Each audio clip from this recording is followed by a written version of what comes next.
اعوذ باللہ من الشیطان الرجیم بسم اللہ الرحمن الرحیم السلام علیکم ورحمۃ اللہ وبرکاتہ۔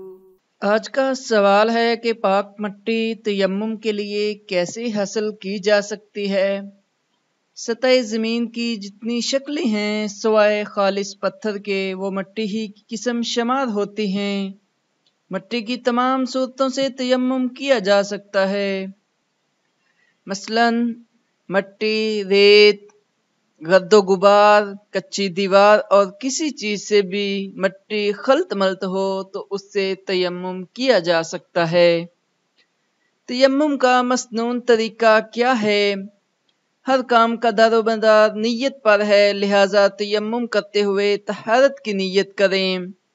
وضو کی طرح یہاں بھی پہلے بسم اللہ پڑھیں، پاک مٹی پر ہاتھ ماریں، پھر دونوں ہاتھوں پر پھونک دیں۔